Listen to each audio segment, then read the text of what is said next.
vous recommande la boutique La Londoloise chez Judith Londolé. Si vous voulez être classe, chic, être habillé, être admiré. Parole de Mopao Mokonzi.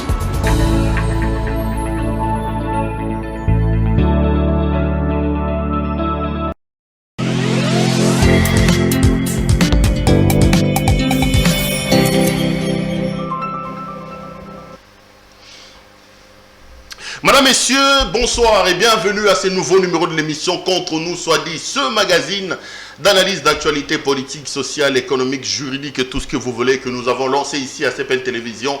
On prend des questions importantes qui retiennent l'actualité dans cette panoplie d'informations ou des domaines.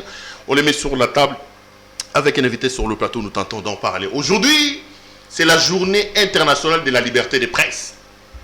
La presse entendu comme quatrième pouvoir, comme pilier d'un état de démocratie. On va essayer un peu de discuter autour du travail des journalistes en RDC.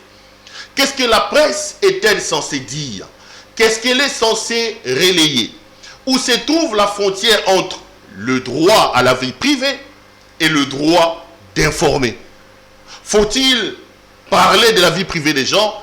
Et aujourd'hui, je prendrai en prétexte la question de l'émission que je tournais récemment avec madame, la femme de monsieur Noël Tchani Modian Vita. Beaucoup de critiques, beaucoup d'encouragements. Où se trouve la lumière?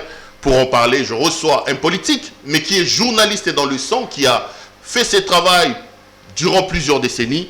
C'est l'honorable Mike Moukeba Nkosu. Mike Moukeba, bonsoir. Bonsoir. Je sais que vous êtes député, vous êtes politique, mais la presse, ça ne vous quitte pas. La presse, ça ne me quitte pas, c'est une affaire de ma vie, c'est ce que je sais faire le mieux.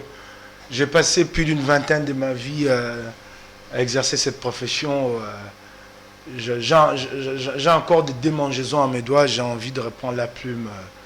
Mike, quand vous faisiez la presse, vous étiez réputé comme un journaliste d'investigation, un journaliste à scandale. Vous êtes dérangé qu'aujourd'hui, certaines choses qui sont relayées par la presse offusquent ou dérangent les gens, certaines personnes? D'abord, il faut que les gens s'habituent à la démocratie. Les journalistes, c'est celui qui est impertinent. Les journalistes, c'est celui qui choque les esprits. Parce qu'en fait, qu'est-ce qui se passe avec les politiques? Les politiques, partout au monde, même dans les vieilles démocraties, partout au monde, les politiques ont tendance à cacher. Et les journalistes, ils vont fouiller jusque dans le poubelle. Donc s'il n'est pas impertinent, il ne sera jamais un bon journaliste. Les journalistes, c'est l'iconoclaste. C'est l'homme qui renverse les images, les tabous. Donc c'est, comment s'appelle ça encore, Charlie Hebdo, qui critique l'islam. Et Charlie Hebdo en a payé un lourd tribut. Donc c'est cela le journaliste. Il faut que les gens s'habituent aux journalistes. Le journaliste n'est pas là pour vous caresser dans le sens du poil. Ce n'est pas son boulot. Moi, politique, je ne chercherai qu'à cacher ma vie, qu'à cacher ce que je fais. Surtout dans notre pays où on sait que la presse n'est pas libre, qu'elle dépend du politique et dans une certaine mesure de puissance économique. Alors, les politiques ne chercheront qu'à cacher. Non, mais Mike Moukebaï, la question je la pose parce que depuis quelques 2-3 jours, un débat s'est invité sur nos plateaux de télévision sur non seulement l'exercice de la presse, mais aussi et surtout sur la question de la liberté de la vie privée. De la vie privée, allons-y. Je prends un exemple, madame Noël Tchani qui était ici, là où vous êtes assis depuis il y a 3-4 jours. Est-ce que c'était normal à un journaliste, je ne veux pas être jugé parti parce que c'est moi qui l'ai reçu, de mettre sur la place publique des questions liées à la vie privée de quelqu'un? D'abord, je vais dire une chose, je ne sais pas si tu le sais, il y a 3 ans, moi j'ai reçu cette dame-là. La même? La même, je l'ai reçue, j'ai fait un papier. Odia qui est passé? Oui, oui, ce papier-là, on peut le retrouver sur un site Netic News de Gauthier Sey. Donc j'ai fait ce papier-là, où j'ai publié en facsimilé les passeports de Noël Tchani, les passeports du petit Nicolas. J'ai fait le même papier. La différence avec toi, c'est que toi, tu l'as amené devant la caméra. Tu as fait un article il y a 3 ans. Avant même les élections? Ou avant les élections, où je m'interrogeais comment la candidature de Noël Tchani avait été agréée à la CENI. J'ai mis ces éléments-là sur la place publique. Et tu as cité son épouse? J'ai cité son épouse. J'avais tous les éléments. J'ai fait le même boulot, sauf que moi, je l'ai fait par écrit. C'était un article de presse, Toi, tu l'as fait parler, tu l'as interviewé. De vive voix. Elle a parlé, elle s'est adressée directement au public. Donc ce n'est pas la première fois que ce n'est pas la première fois. Ce n'est pas la première. Ce n'est pas la première fois qu'elle passe par les médias pour faire savoir sa souffrance. Donc je l'ai fait. Et à l'époque, il n'y avait aucun lien avec Katumbi. Je suis étonné aujourd'hui que le nom de Katumbi soit associé à la sortie médiatique de cette dame. Et à l'époque où moi je l'ai fait, Katumbi était où? Y avait-il un conflit entre lui et Noël Tchani, comme on le prétend aujourd'hui? Je l'ai fait il y a 3 ans. Et encore, il faut que les gens se le disent. À l'époque, Noël Tchani prête le flanc à un jeu, le jeu du pouvoir. En fait, Noël Tchani... Le pouvoir de Kabila. Le pouvoir de Kabila. Il roulait pour Kabila. Parce qu'aujourd'hui, il passe quand même pour un fervent critique de... Attendez, sa femme a dit que même Jeannette Kabila me connaît, elle est déjà venue chez nous. Donc vous comprenez qu'il y a des liens très étroits entre la famille Kabila et Noël Tchani. Beaucoup de sources parlent d'un mariage qui a été compromis plus tard, pour certaines raisons, avec la cadette de Kabila. Beaucoup de sources en parlent. Qui? Soit. Attendez, quelles sources? Ils disent quoi? Que Noël Tchani avait des liens avec la sœur de Kabila? Mais beaucoup de sources les disent. Ok, ouais, attention, la diffamation. Non, j'ai dit beaucoup. Je l'ai dit avec des réserves d'usage. Parce qu'on va encore dire, Perrault... J'ai dit, je ne sais pas de quel lien il s'agissait, mais beaucoup de sources disent qu'en tout cas, il y avait des liens étroits. Je n'en sais rien. Soit, j'ai fait l'article à l'époque. Il y a 3 ans. Il y a 3 ans. Noël Tchani, à l'époque, est utilisé, à mon point de vue, c'est ma compréhension, pour émietter les voix de Félix dans le Kasaï. Il a quasiment... En 2018. En 2018. Donc Noël Tchani était un pion de Kabila contre Félix. Mais attendez, vous connaissez les stratégies du régime, c'est qu'on te trouve de petits candidats et qu'on te place pour te prendre 100 000, 200 000 voix ici. Ils sont partis des calculs qu'il est du même coin et il va prendre de voix. Donc c'est Kabila qui paye les 100 000 $? Bah, je n'en sais rien, moi. Je n'en sais rien. Mais j'ai remarqué qu'il y avait des problèmes autour pour qu'il paye cet argent-là. Hein? Je n'en sais rien. Soit, mais j'ai fait cet article à l'époque. Ok, je l'ai fait. Noël Tchani avait quand même un plan, un projet assez fantastique. Non, j'ai discuté. Attendez, arrêtez-moi ça. C'était l'intellectuel rompu. Arrêtez-moi ça. Sur l'homme. Arrêtez-moi ça. Vous ne pas les compétences. Arrêtez-moi ça, cette diplomite au Congo. Arrêtez-moi cette affaire. Ce qui compte, ce n'est pas les diplômes, c'est le rendu. Dans le rendu, je ne vois pas ce qu'il a apporté de particulier. Moi, j'ai discuté avec lui aux États-Unis, dans un restaurant pendant, je crois, 2 heures avec mon idée là. Il a sorti un projet chimérique qui ne tenait à rien. 25 milliards de dollars à récupérer par an. Ça viendrait d'où? Ah ben non, si on mettait un terme au coulage, qui vous dit que ça vous rapporte cash frais 25 milliards? Vous ne l'échelonnez même pas dans la durée. Non, c'est un projet chimérique, c'est que du mirage. C'est à faire des diplômes. J'ai entendu quelqu'un ici. Diplôme, j'ai fait les meilleures études, mais les rendus. Jean-Marie Kassamba. Tout autant que le président de l'Assemblée. Non, je veux lui répondre. Mais il a plusieurs diplômes. Il m'a reçu dernièrement une émission. Journaliste, chevronné, il applaudit que non, Gobila a beaucoup d'argent, il prête même de l'argent à la ville. Il a appris ça dans quelle université? C'est ce qu'il a dit là. Tu veux douter des diplômes des gens? Attends, il dit sur un plateau. C'est trop de diplomites là, arrêtons cette affaire. Il m'a reçu il y a 1 mois, il applaudit pour Ngobila qu'il a beaucoup d'argent et qu'il en prête même à la ville. Ça, il a appris non, mais ça. quand quelqu'un a étudié, il doit être fier de ça. Non, ça, non, mais non. Si vous n'avez pas d'idée, non, c'est qu'il... Attends. Ouais. Attends, mais c'est ça que j'ai dit. Attends, allons-y. Attends, mais c'est qu'il dit là, il a appris dans quelle université? Qu'on peut être gouverneur et prêter de l'argent à sa ville. Ça, il a pris ça par quel... Ça va se passer par quel mécanisme? Arrêtons cette affaire. Les Congolais veulent voir l'opérationnalisation de ce que nous avons là. La matérialisation. Ce n'est pas de venir crier 15 diplômes. Ça, c'est ce qu'on dit science sans conscience. C'est vraiment ça ce qui se passe au Congo.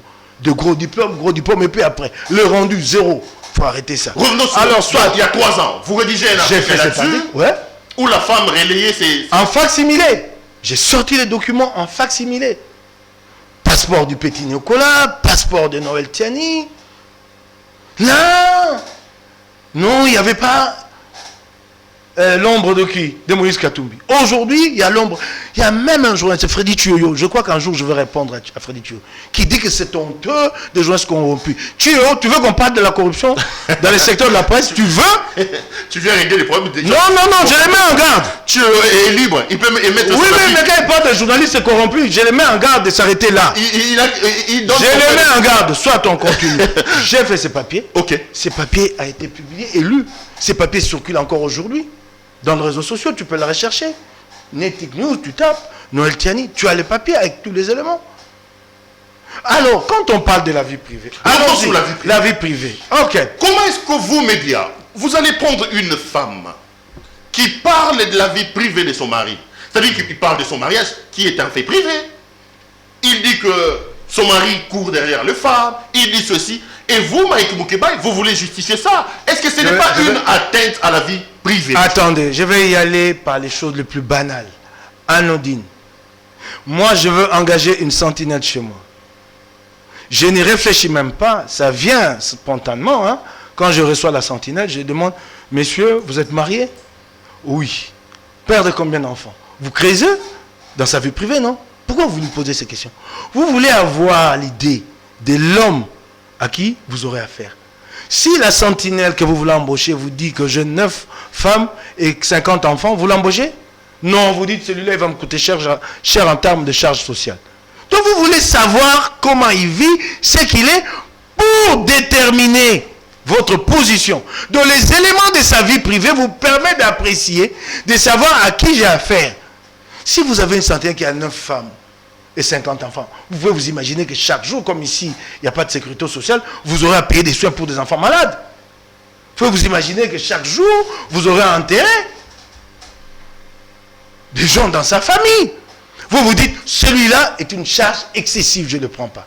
Mais pourquoi vous empêchez à la collectivité, à la communauté dans son ensemble de prendre des précautions du même type, de même nature? La communauté doit savoir qui est Moukebaï avant qu'on lui confie des responsabilités. Attendez, pourquoi vous refusez ça à la communauté? Vous les faites chacun chez lui, avec vos modestes moyens, avec vos gros moyens, vous l'empêchez. Vous ne voulez pas que la communauté les fasse. Qu'elle s'interroge sur le passé de Moukebaï. Qu'elle s'interroge sur ce qui est Moukebaï. Vous pouvez imaginer, je suis là, marié, père de 2 enfants, je maltraite ma femme, je ne la prends pas en charge, mes enfants, je le prive... c'est votre vie privée, Mike. Attendez. Qu'est-ce que ça vient faire sur un plateau de télé? Qu'est-ce qu'on vous répond? Attendez, si je suis une humain comme ça vis-à-vis de ma femme et de mes enfants, et vous, Congolais, qu'en sera-t-il? Si je suis insouciant, indifférent pour les miens propres, que je n'ai pas de cœur pour eux, j'en aurai pour vous, arrêtez de mentir. La vie privée... François Hollande a vécu une vie cachée avec une femme et une maîtresse. La presse l'a révélé.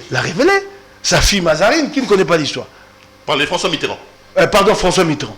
Ouais, Mazarine, la presse a cherché. Pourquoi vous voulez cacher ça? Parce que c'est bien, c'est beau. Vous faites un enfant et vous le faites souffrir, vous ne voulez pas qu'on sache que c'est vous le père. D'abord, vous trouvez ça juste vis-à-vis de cet enfant? Vous trouvez ça juste de cacher votre lien de filiation avec quelqu'un? Ici, il n'y a pas très longtemps, François Hollande, il allait faire ses 400 coups avec manteau, casque à motard et tout ça. Un journaliste s'est mis là-dessus à enquêter et l'affaire a été portée sur la place publique. Nous devons connaître à qui. Les Congolais ont le droit de savoir. Quand quelqu'un a un comportement qui est atypique dans sa vie de famille, il faut que le Congolais le sache. Sachez, et ça les Américains l'ont très bien compris, c'est que la société telle qu'elle est là, elle est peuplée d'individus de diverses natures. Il y a des paranoïdes parmi nous. Il y a des dérangés parmi nous. Il faut qu'il y ait des filtres pour qu'on arrive au sommet, pour nous diriger, que le meilleur d'entre nous. Quand on parle d'intégrité morale, finalement c'est quoi cette intégrité morale? Ça englobe quoi dedans? Intégrité morale. Il faut que ce soit le meilleur d'entre nous. Regardez, les Américains l'ont regretté. Ils ont eu un président, excusez-moi, entre guillemets, dérangé. La presse l'a dénoncé. Qu'est-ce qu'on n'a pas dit sur Donald Trump? La presse a dénoncé que ce type n'était pas stable mentalement, n'était pas structuré mentalement. Et vous avez vu ce qu'il a fait aux États-Unis. Quelle résistance il doit opposer aux institutions démocratiques. Si nous étions dans un pays qui n'était pas solide démocratiquement, ça basculait. Vous avez vu, la presse a prévenu, cet homme est dangereux. Vous avez vu ce qu'il a fait à l'affaire? Nous l'avons vu ailleurs. L'affaire Harvey Weinstein, qui a abusé de sa femme, des femmes, de par sa position, grand producteur hollywoodien. Et les femmes l'ont dénoncé un jour. Il y a eu le grand mouvement MeToo. Balance ton port. C'est quoi ici? On remarque que même les défenseurs des droits de l'homme ne se meuvent pas sur la maltraitance contre une femme. Il s'agit de la maltraitance pas contre une femme, contre un être humain. C'est un être humain, ça personne ne l'a dit. Les mouvements féministes sont toutes motus bouche cousue. On veut le faire, mais comme la place publique, c'est ça le problème. Attends, je te l'ai dit. En démocratie, ça s'est fait. Je suis en train de te parler des femmes qui ont balancé Harvey Weinstein et aujourd'hui, il est condamné à 23 ans de prison. Nous sommes dans une société machiste qui veut cette liberté que nous, les hommes, nous avons, d'avoir 6 copines, 6 femmes installées. Nous voulons cette société. Nous la défendons, en fait, inconsciemment quand l'un d'entre nous est attaqué. C'est ça la réalité. La vraie société machiste. Donc, pour les hommes publics, pour vous, pas question de la vie privée. Il faut que la presse mette sur la place publique le secret de la vie des gens. Je vais répondre à cette question. Combien de fois les femmes sont harcelées ici? Tu as entendu les femmes élever la voix? Moi, les femmes que je connais, les dames que je connais se plaignent tout le temps. Je ne vais plus aller chercher de l'emploi. Chaque fois que tu vas, on te dit, hé, madame, passez par le fauteuil. Oui, passez par le fauteuil. Tu as entendu les femmes se battre, même pour obtenir une loi contre le harcèlement sexuel? Non. Donc c'est quasiment comme s'il y avait un consensus chez elles. Les organisations féministes, tu les as entendues élever la voix sur cette question. Je vais te prendre pour te dire combien ces organisations féministes sont complices coupables. Evo Loco Achuamo est condamné pour viol sur mineur à 10 années de prison. C'est une peine incompressible, dit-on en droit. Donc il ne peut pas bénéficier d'une libération conditionnelle. Il doit purger sa peine de 10 années. Quelques 4 années à part, plus tard, je ne sais par quelle magie, il obtient la libération conditionnelle. Qu'il ait fait une femme, Maman Olive. Et quand il sort de prison, plutôt que de se cacher, non, il sort sur le capot d'une voiture. Mais n'accusons pas les gens. Attendez! Olive n'est pas procureur, hein? Sorry, ok, d'accord, j'arrête. Il sort sur le capot de sa voiture, signe vœu de la victoire. Donc il nous nargue la société.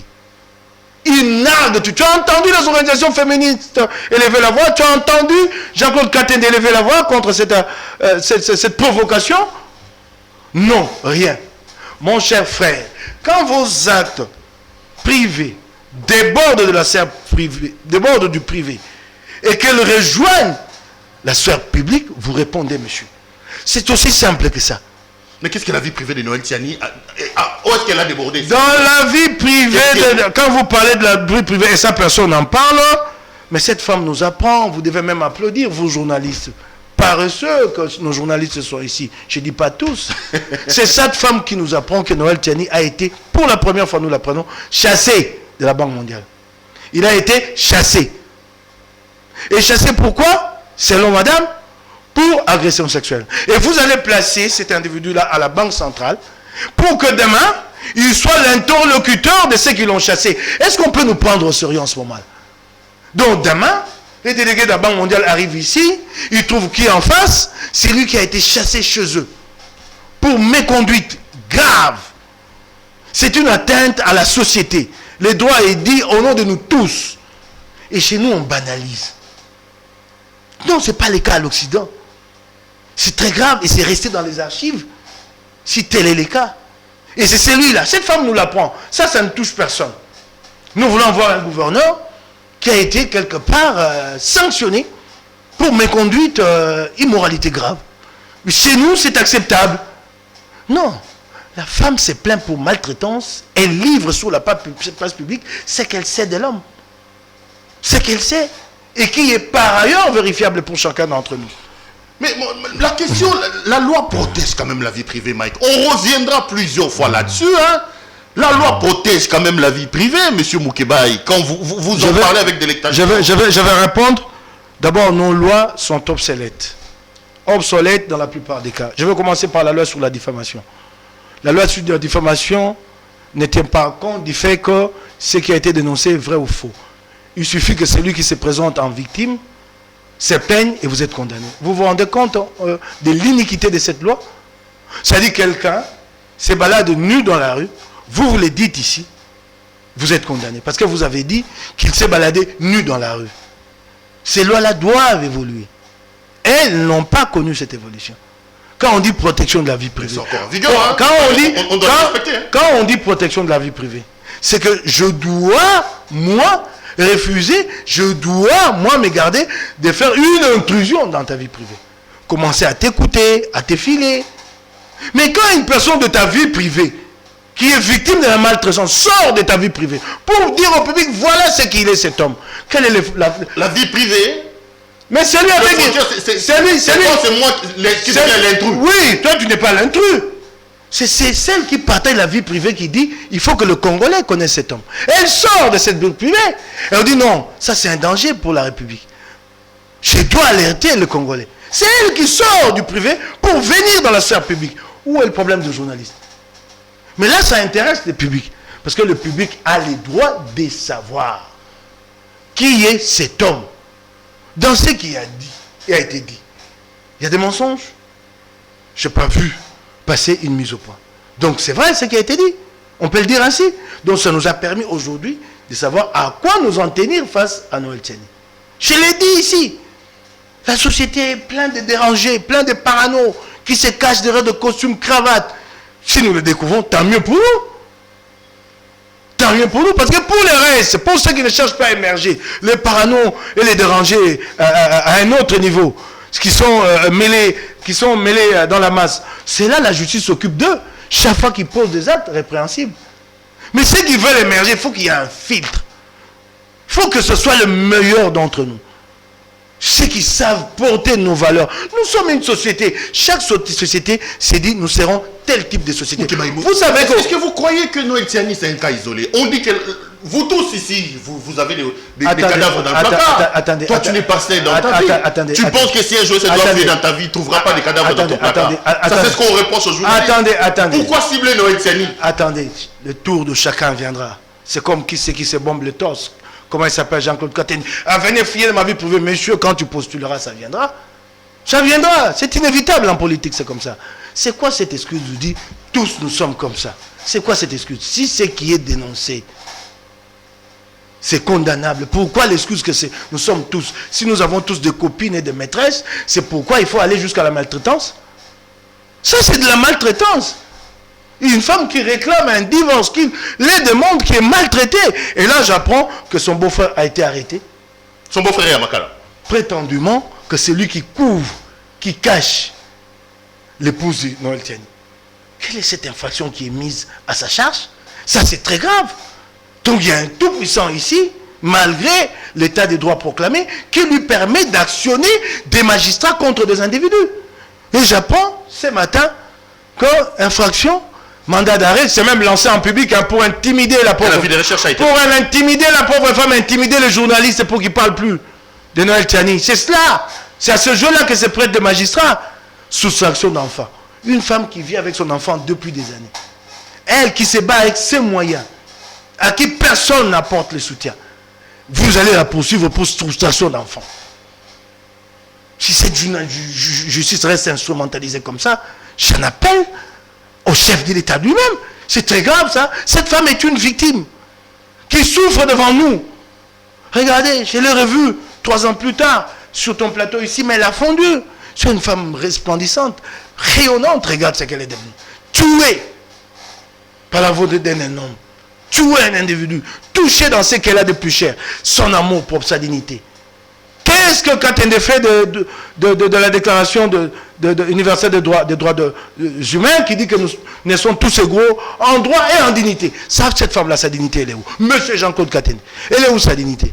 Ouais, je suis d'accord que Katumbi n'a pas le droit d'être candidat, qu'on ne mêle pas ça à Noël Tiani. Je t'ai dit oui, ok.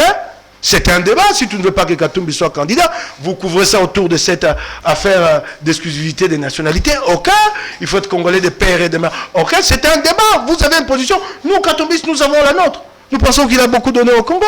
Qu'il ça se justifie, qu'il est congolais. Mais alors, mettons ce débat à part. Faisons le débat sur le droit de l'homme. Faisons le débat sur la morale publique, monsieur Katende. Pourquoi vous associez les deux? Parce que je viens de vous prouver que moi j'ai écrit il y a 3 ans et Katumbi n'avait rien à voir. Pourquoi aujourd'hui Perron est associé à Katumbi? Et puis les gens, ils ne comprennent pas. Non, attends, disons-le. Moi, j'ai été journaliste, j'en sais ce que c'est. Moi, mon journal a été proche, à un moment donné, de Vital Kamerhe. J'ai porté son combat quand je l'ai vu seul, là, à l'Assemblée nationale, face à la Kabylie. Je suis allé vers lui, j'ai porté son combat. Mais Kamerhe a souffert de ses liens avec moi, parce qu'il ne pouvait pas me gérer totalement. Les bons journalistes, c'est celui qui reste indépendant, qui ne se soumet pas. Kamerhe a souffert, et je vais te citer des épisodes. J'étais très engagé contre Ibiza. J'ai attaqué le vieux Étienne Tshisekedi. Sérieusement, avec véhémence. Alors que tu étais contre Kamerhe à cette époque. Félix lui-même. Et chaque fois que Kamerhe s'est rendu à la 12e rue, on lui disait, il revenait et me disait, c'est toi qui instrumentalise Moukébaye. Et quand il me faisait le reproche, je faisais semblant pendant une semaine. Et à la deuxième semaine, je revenais. J'avais ma conviction. Pour finir, Étienne Tshisekedi n'a pas reculé sur le Ibiza, qui a raison aujourd'hui. Voyez-vous, le journaliste, ce n'est pas un valet. Katumbi n'a pas de journaliste à lui qui obéissent au doigt et à l'œil. D'ailleurs, il doit se plaindre lui-même des connivences avec les journalistes parce qu'il ne peut pas le contrôler tout le temps. C'est impossible. Les gens, ça conviction. Non, mais est-ce que tu penses que c'est un hasard? Les gens, ça que cette affaire-là sort au moment où Noël Tiani porte le combat de la nationalité sur ses épaules, au moment où Noël Tiani évoque la question de non, pas que cette affaire sorte, qu'elle ressorte. Elle était déjà sortie en 2018. Là, c'est la femme qui parle. C'est émouvant, ça choque. Les hommes épris de paix et de justice ont été choqués. C'est cela. C'est elle-même qui parle. Sûrement que ça atteint plus du monde que ce que moi j'avais fait. Et c'est cela qui a fait mal à Noël Tiani. Ça ne sort pas pour la première fois, cette affaire. Internet est là, les archives sont là, Netic News. Allez-y, vous pianotez et vous avez le document. C'est cela. Ça ne ressort pas aujourd'hui. C'était déjà sorti. Ça ressortira puisque c'est sa vie. 2 ans, 3 ans, c'est comme ça. Quand ça te colle, hein, ça te poursuit toute la vie. Ok? Ben c'est cela la réalité. Donc, c'est la personne. C'est la personne. Au moment où Dieu porte le combat sur la nationalité. Et on sait que dans ces combats, le plus malheureux de ces combats, de l'aboutissement de ces combats, c'est Moïse Katumbi. Mais je t'ai dit, simple coïncidence. Une autre coïncidence. On est en politique, vous croyez que c'est un hasard? Une autre coïncidence, c'est Perrault, les pauvres, les mal-aimés, puisqu'il est indépendant. Oui. Ici, on ne supporte pas la presse indépendante. Moi, j'en ai fait les frais. Tu paieras cher, mon frère. Très peu de gens démocrates proclamés sur la place publique ne le sont pas au fond d'eux, comme moi, que j'accepte qu'on m'attaque dans la presse, et puis bon, je dis ok, libre, à ce genre-là. Tu en souffriras longtemps. Ici, on a la recherche de dithyrambistes, des journalistes à la petite semelle qui accompagnent, des journalistes conformistes, des journalistes contrandistes qui rendent compte. On lui dit écris ça, il écrit. Pas de ceux qui informent, qui disent la vérité au public. Ça, on n'aime pas, ça dérange. Parce qu'au fond, on a encore des choses à cacher, même au jour d'aujourd'hui.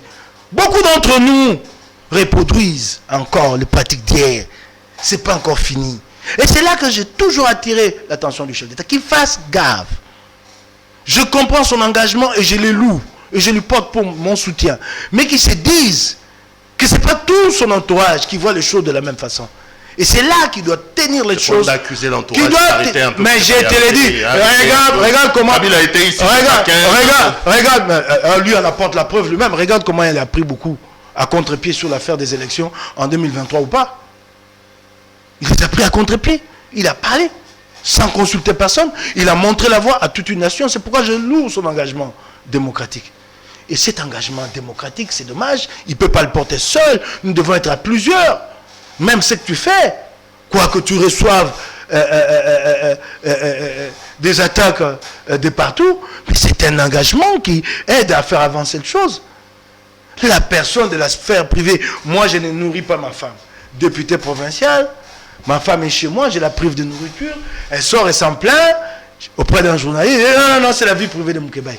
De ma femme peut crever de faim, c'est pas un être humain. Je ne lui donne pas ses droits, elle peut crever là chez moi, c'est ma maison. Ce que j'ai fait dedans, même si c'est répréhensible, ça ne doit pas sortir de là. Non, c'est dépassé ça. Ça n'existe plus dans le monde d'aujourd'hui. Je vous ai donné des cas. Je vais vous dire qu'au Canada, ils sont plus rigoristes. Il y a moindre soupçon. Vous vous mettez d'abord à l'écart. les moindres soupçons, que ce soit d'ordre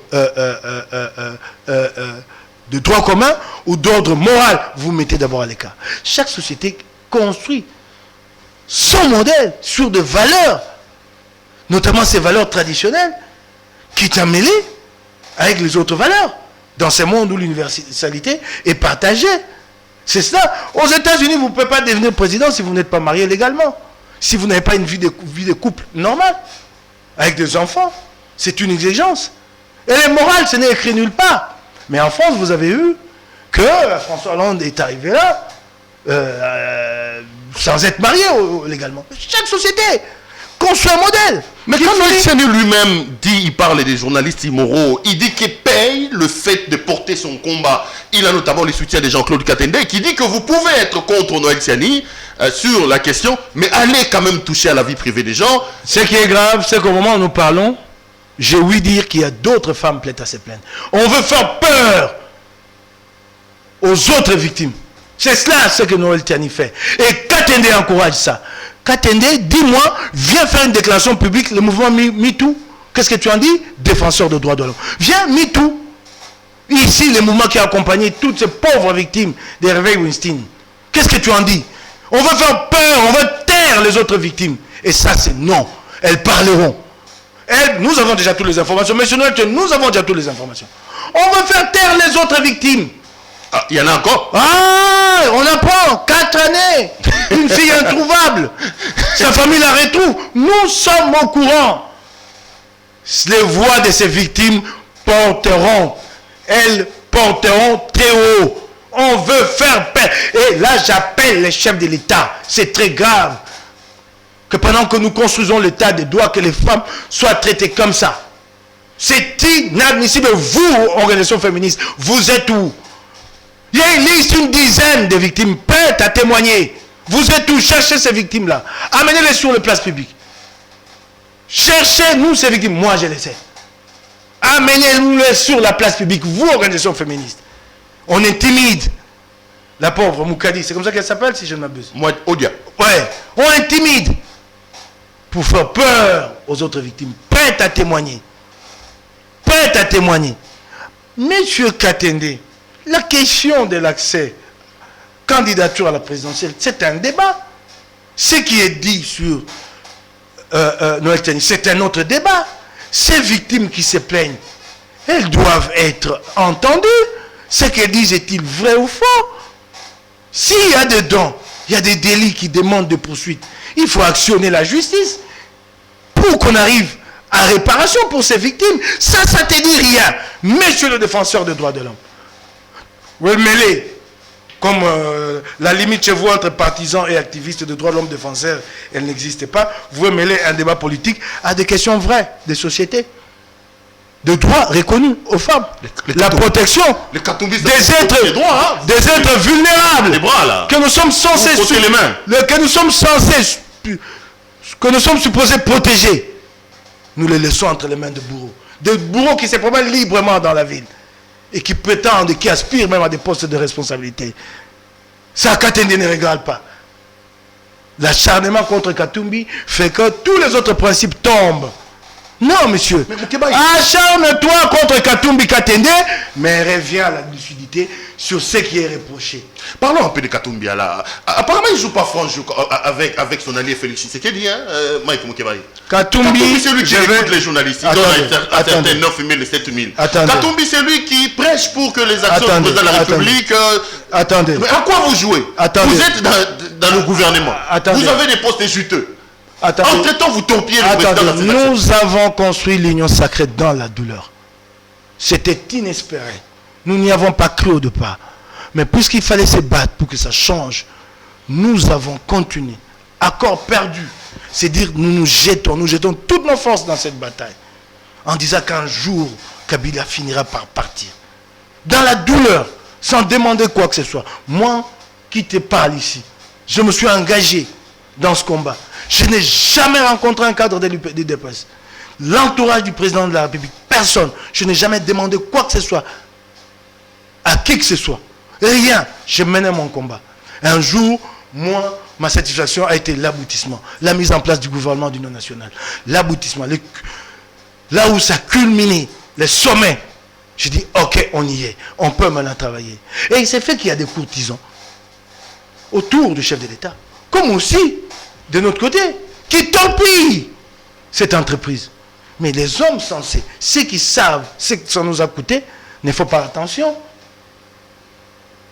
à ces gesticulations-là. Vous ne répondez pas à ma question. Je vous dis... Katoumbi ne joue pas franc. Je vous dis ceci. Il tourne les canaux via des personnes interposées. Il achète les médias. Je vous dis ceci. Ça, ce sont des courtisans de l'un et l'autre camp qui cherchent à compromettre ce que nous avons mis en place. Le plus dur pour nous au jour d'aujourd'hui, c'est d'avoir des résultats. C'est-à-dire que ces courtisans-là les font sans la bénédiction de leurs leaders. C'est impossible que ce sont des leaders lâches alors. C'est impossible. Ils ne savent pas Attendez. Si vous dites le courtisan des uns et des autres, donc Katoumbi laisse ces gens. Attendez. Vous pensez que le président de la République, avec toutes les charges qui reposent sur ses épaules, il a le temps de suivre tous ceux qui font des déclarations via YouTube ici?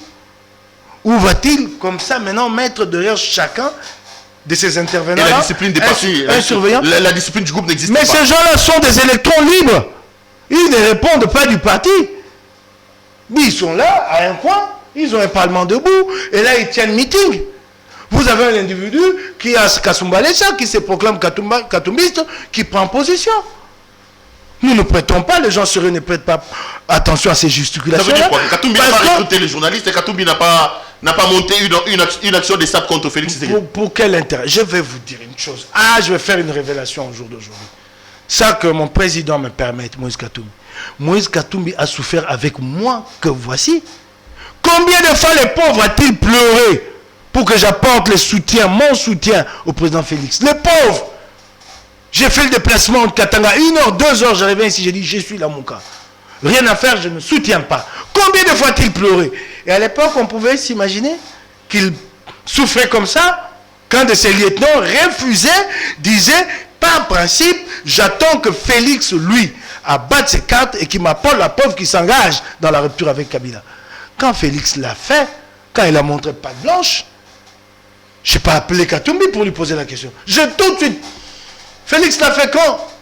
Mais quand finalement la Mouka descend dans la rue, opposé à Ronsard, Louamina à Sakata, et c'est d'abord lui parce qu'il est fait 3-4 jours avant nous. J'ai dit, tiens, nous avons encore la même fibre, celle des forces changementistes. Ça y est. Et le président fait un discours, il dit, j'ai écouté le peuple.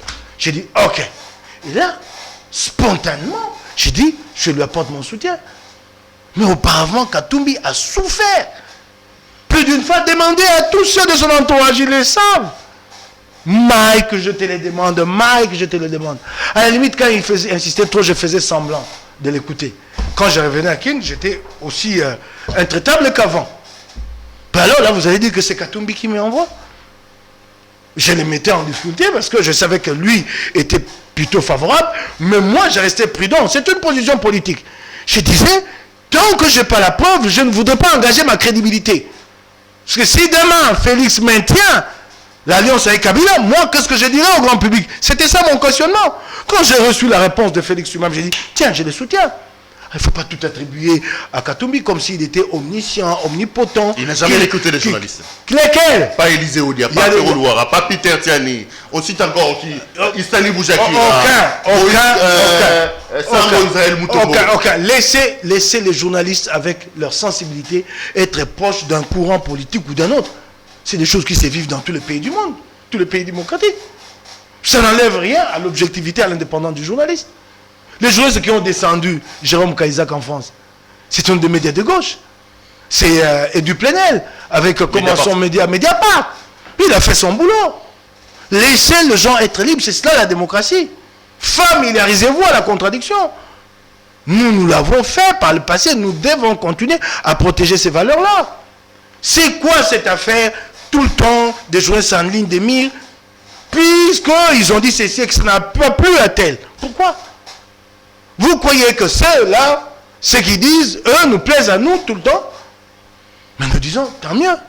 Moi-même, combien de fois je ne suis pas pris à partie dans les réseaux sociaux et par certains journalistes?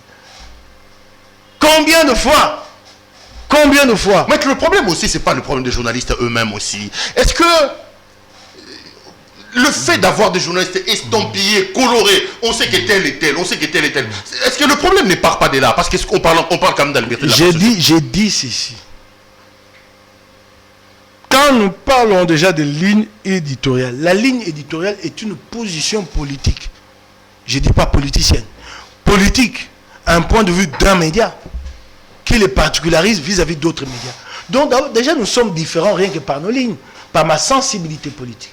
Alors si cette sensibilité politique pousse un média à se rapprocher d'un groupe politique donné, il n'y a aucun péché. Le problème c'est que quand le journaliste perd l'objectivité, qu'il commence à tronquer les faits, à les dénaturer, là, c'est plus un journaliste. Et c'est à la profession de régler ces cas-là. C'est pas par vos attaques. Non, non. C'est cela. Partout au monde, vous avez ces médias. Vous avez Libé, réputé de telle tendance. Vous avez Figaro, réputé de droite. Même quand on dit médias centristes, c'est pas très très évident. Parce que vous avez votre éditorial qui vous caractérise, vous. Ok? Vous avez vu la crise que les États-Unis ont connue avec son président face à certains médias qu'il n'a jamais supporté pendant tout son mandat. Normal dans une démocratie. Ces médias ont continué à exister et ils existeront. Le président Félix passera un jour. Les médias, ici, demain, continueront à exister. Libre à ces médias d'être tel, proche de tel groupe, proche de tel... Donc ça ne vous dérange pas? Ça ne me dérange pas. Que nous ayons des journalistes estampillés quand on dit ça ne me dérange pas. Ce que je demande aux journalistes, c'est de préserver l'objectivité. Je suis de l'Union sacrée, messieurs, vous êtes proche de l'Union sacrée, mais quand je détourne, ce sont les deniers publics, question de principe, vous faites un papier objectivement. Ne devenez pas les valets de vos groupes politiques. Mais les journalistes, c'est libre, surtout les médias, davantage que les journalistes, parce que c'est les médias qui portent la ligne. Un média peut se rapprocher d'un groupe normal, politique, et porter les idées de ces groupes-là. On sait que l'humanité, c'est des proches de mouvements syndicalistes, il est plus proche de l'ouvrier, on le sait. Et quand il y a un fait majeur en France, vous savez du moins à l'avance quelle sera la position de l'humanité. Pourquoi ça vous gêne, messieurs? Ce qui gênerait, c'est quand le journaliste dénature les faits. Et il y a des instances devant lesquelles le journaliste doit répondre. Il y a les CESAC, il y a l'UNPC. Renforçons ces institutions-là.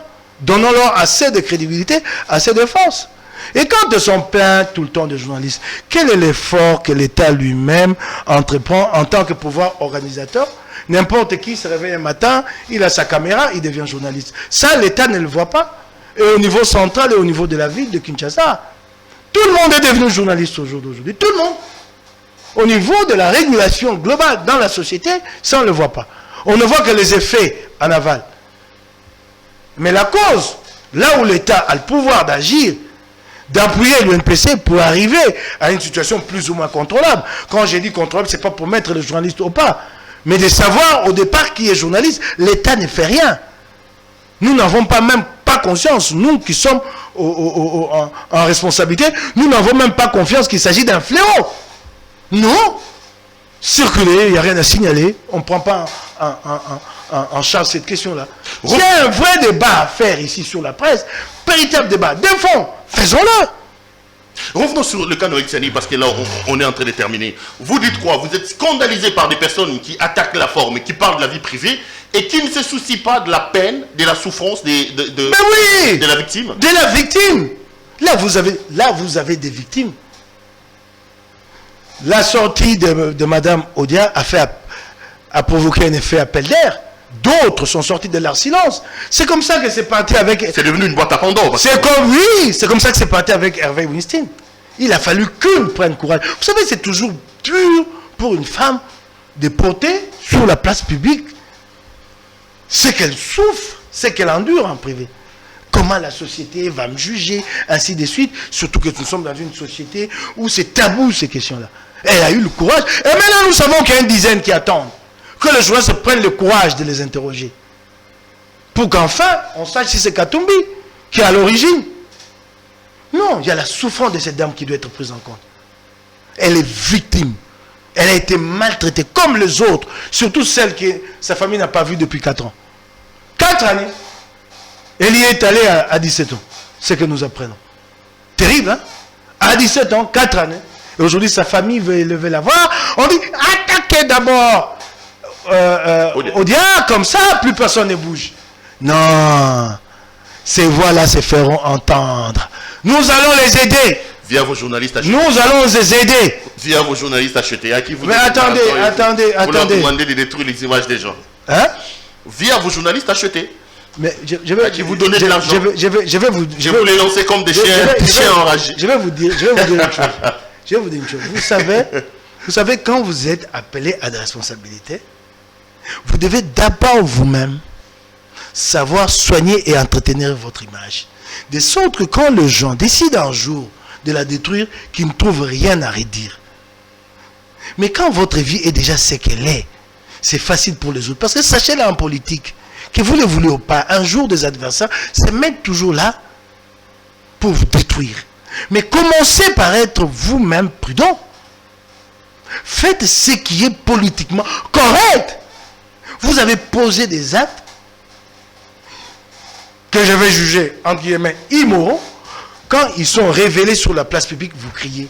Vous commencez à chercher des sorciers. Non, monsieur, les sorciers, c'est vous. Ces actes, les avez-vous commis ou pas? C'est ça la grande question. Comment vous voulez porter notre destin? Des millions de gens. Des millions de gens. Alors que vous n'avez pas été incapable de les faire pour une femme, pour un enfant, pour 4 enfants. Et vous voulez nous porter, nous? Non, c'est impossible. C'est ça la grande question. Cette question se pose partout. Vous avez vu qu'en France, il y a une nouvelle loi sur la moralisation de la vie publique. Mais comme nous voulons cette société, la société congolaise, elle est très bien. Les journalistes ne fuient pas dans nos vies. J'arrive aux affaires, j'ai 20 femmes. Quand j'ai 20 femmes et que je deviens ministre, donc ça dit je vais passer tout mon temps à chercher de l'argent pour entretenir mes 20 femmes. Et que je ne ferai rien pour le Congolais. C'est pourquoi il faut que le Congolais sache quelle est ma vie. Et est-ce que je le profile pour qu'on me donne ces responsabilités-là? C'est ça la grande question. Quelqu'un qui a 20 femmes. Vous pouvez imaginer, est-ce qu'il a le temps de travailler? En tout cas, une fois le jour, il reçoit au moins l'appel de l'une de ses femmes. Qui a 40 enfants. En tout cas, une fois le jour, il reçoit au moins l'appel de 2 ou 3 enfants. Tel n'a pas mangé, tel n'est pas à l'école. Mais finalement, il n'a plus de force, du temps à consacrer à la nation. Donc ne lui donnez pas cette responsabilité. Cherchez les meilleurs d'entre nous sur le plan de la compétence et de l'intégrité morale. C'est aussi simple que ça. Pourquoi vous ne voulez pas que ce soit des modèles qui nous dirigent pour que nos enfants s'en inspirent? Pourquoi vous ne voulez pas? Pourquoi vous voulez que la société congolaise reste en cet état? De cette Congolaise, il a plusieurs femmes, mais qui n'a pas plusieurs femmes? Hein? Qui n'a pas? Non! Plus une femme est une charge. Et quand vous les avez comme ça, restez dans les privés. Quand vous venez en responsabilité, nous devons nous interroger. 8 femmes. Oh yo yo, comment il va s'en sortir? Ben il est obligé de mettre la main dans la caisse. Il est obligé, puisque ce salaire ne suffira pas, hein, entretenir 8 femmes. Et vous savez ce qui se passe chez nous, non? Vous êtes dans le privé, vous avez 8 femmes, ça se passe bien.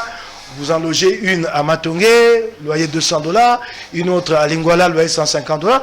Quand vous devenez ministre, toutes vous disent qu'elles vont à ma campagne. Elles vont vous coûter 100 fois plus cher. Et vous allez trouver cet argent où? Ah non, qui ne le fait pas? Non, quelle belle excuse. C'est quoi cette société qui veut rester au plus bas, qui veut le nivellement par le bas? Pourquoi ne pas monter? Pourquoi ne pas avoir une société d'excellence? Pourquoi ce sont toujours ceux qui n'ont pas les profils qui sont devant nous? Pourquoi? Pourquoi les meilleurs, ceux qui ont l'intelligence, qui ont l'intégrité morale, ici dans cette société, sont délaissés pour compte?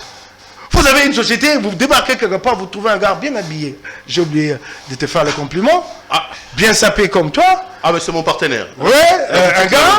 Oui, ok. Vous trouvez un gars bien sapé. Tu prends parfum, 4x4.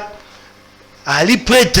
Des gens te disent, ça c'est la société congolaise. Je ne dis pas toute la société, une partie. On dit prêtre. Tu demandes aux gens, Ali Nani, prêtre. Asakani, a frappé Angwaka. Frapper Angwaka, Mouhip. Mais oui. Mais la société... Mais la société l'encense. À parler beaucoup dans ma campagne. Et quand il débarque dans la belle famille, les gens sont à ses pieds. Mais c'est un voleur, monsieur. Heureusement, merci, monsieur le président de la République, que cette culture est en train de changer. Que finalement, ça devient une honte au Congo de détourner les deniers publics. Parce qu'avant, nous nous disions qu'il ne le fait pas. Comme toujours, non? Qu'il ne le fait pas. Merci le président pour avoir arrêté cette hémorragie. En voici une autre. Celle qui frappe les victimes. Les victimes. Aidez-nous à arrêter cette hémorragie. La longue liste des victimes de l'aspirant gouverneur à la Banque centrale. La longue liste est là. La liste elle est longue. Mais je parle ici d'une... La liste elle n'est pas exhaustive. Mais je parle d'une fille introuvable depuis 4 ans, que ses parents n'ont plus revue. 17 ans à l'époque de fait. La liste elle est longue. Elle est longue. J'interpelle les ONG féministes, celles qui ont la conscience, celles qui se battent réellement pour la protection et la promotion de la femme. Mettez-vous debout. Protégez toutes ces victimes. Montrons aux Congolais que c'est une valeur que de protéger la mère. C'est elle, le fondement de la société. Et il se trouve qu'il y a un individu qui a ébranlé ces fondements de la société. C'est grave que la société congolaise s'élève contre cet individu. C'est un homme dangereux. Il faut le maîtriser. Ok, bah, attention à la C'est un personnage. Je n'ai cité personne. Attention à la diffamation. Dangereux. Il faut le maîtriser au jour d'aujourd'hui. Dangereux. Le laisser en liberté signifie que demain il y aura d'autres victimes. C'est lui qui doit être interpellé. Vous, monsieur la justice, magistrat, c'est cet homme-là que vous devez interpeller. Et je veux bien que Odia passe devant le magistrat. Nous serons là ce jour-là. Et nous verrons, monsieur le magistrat, si vous retiendrez à charge les faits qu'elle va vous exposer contre les prétendants plaignants. Vous devez aussi faire une plainte. Nous serons là. Séance publique. Recherchez-la. Amenez-la devant le magistrat. Nous serons là. Nous défendons cette cause. Cette femme ne sera pas seule dans ce Congo. Levez-vous où que vous vous trouvez. Pour la pauvre Odia. Et les autres victimes qu'on cherche à faire taire. Levez-vous, femmes. Levez-vous, organisations féministes. Levez-vous, défenseurs de droits de l'homme. Pas défenseurs de droits de l'homme partisans. Qui ont choisi un camp. Et connu d'ailleurs. Aussi politique que moi. Aussi coloré que moi. Défenseurs des droits de l'homme. Non. Les défenseurs des droits de l'homme, ils voient le principe. Ils voient la victime. Ils ne regardent pas au cas par cas. Ils regardent, c'est une femme maltraitée. Maltraitée. Vous qui venez prétendre ici, défenseurs de l'homme, écoutez les autres femmes, les autres victimes qu'on cherche à faire taire. Qu'attendez, tu peux les écouter? Tu ne les écouteras pas, tu as choisi ton camp. Défenseur des droits de l'homme. J'ai demandé à le rencontrer dans un débat contradictoire. Il veut qu'on amène sa vie privée sur la place publique. Non. Moi, je voudrais l'amener sur un plateau à la preuve que ce qu'il fait n'a rien à voir avec la défense et la promotion des droits de l'homme. C'est à ça que je vais t'amener, Katende. Si tu as un diplôme, comme les gens ici mettent leur diplôme en avant, si tu es effectivement défenseur de droits humains, je t'attends ici, chez Perron. Si ça ne te plaît pas, dis-moi où je vais te rencontrer. Parlons aux Congolais. Adressons-nous. Cette question sur Katumbi, débattons-la. Débattons-la. C'est facile. Chez toi, de tweeter. Ce type qui tweet là, c'est un petit lapin frileux, peureux. Qui se cache, toujours qui se barricade dans son bureau à l'époque de Kabila, comme si Kabila était dans chaque coin de chez lui. Nous sommes allés avec eux à Gorée. Ils tremblotaient comme ça, comme une feuille. Me demandant à moi, mais lui Katende, même demandant à moi, oui, lui et Jonas Tchombela, il y avait des menaces émises à Kinshasa qu'à notre retour, on va nous arrêter.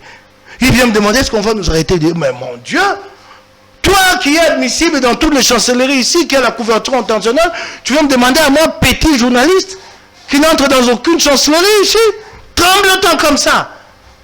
Ah, il suffit que ces tweets-là, ils pensent que ce sont ces tweets-là, qu'ils viennent me rencontrer sur la place publique.